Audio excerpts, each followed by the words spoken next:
Hey guys, what's up? In this video, I'm going to tell you the best tips and tricks to save your battery in Galaxy A35 5G.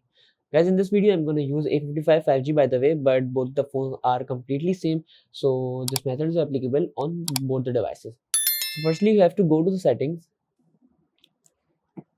and here search for extra dim. So in accessibility section, in vision enhancement, we have the option of extra dim. You have to enable this feature guys so that the extra brightness or extra light will be dim. Now go back and then you have to search for battery protection. So just enable this feature again. This will also save your battery. So these are the two things. And the last one is you go to the anywhere so that your keyboard will be appear and then go to settings. Then scroll down, tap to swipe, touch and feedback.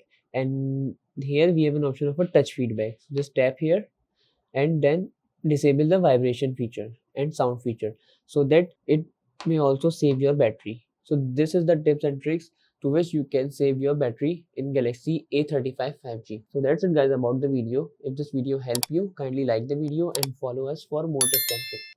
See you guys in next video. Take care.